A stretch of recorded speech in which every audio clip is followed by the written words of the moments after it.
You spend 3 hours troubleshooting a complex system error.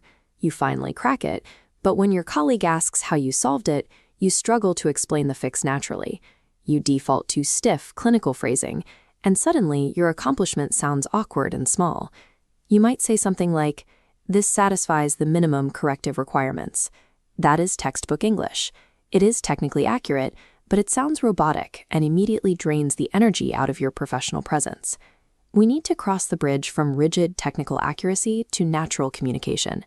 At the center of that natural fluency is our first target phrase. That will do the trick.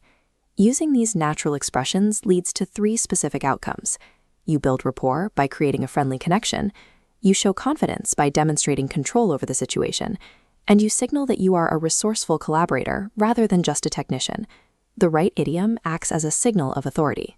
It positions you as a strategic partner who understands the context of a solution, not just the mechanics of the fix.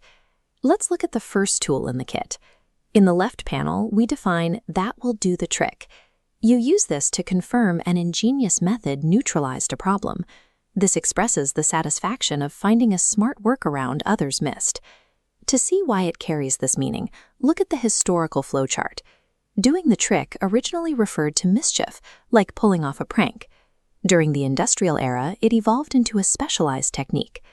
Modern use follows this lineage to the clever fix. It validates that a specific, smart intervention was the key to solving the problem.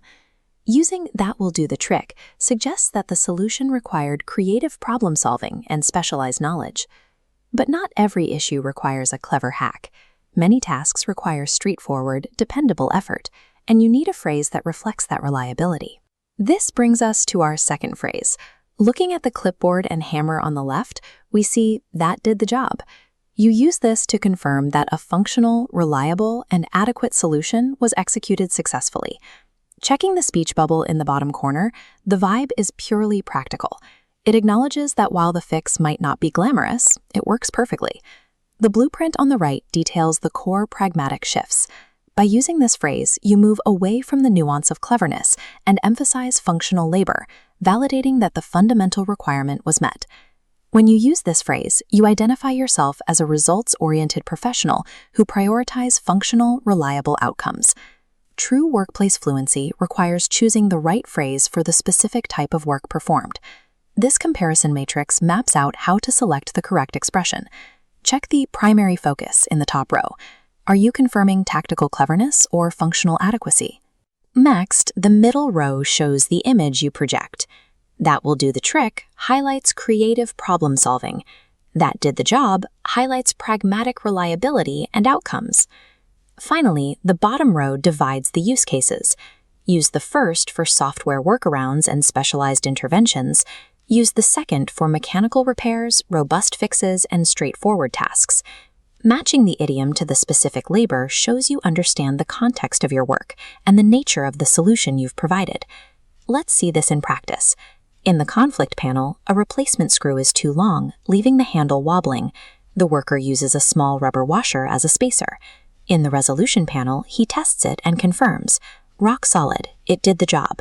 This was the correct choice.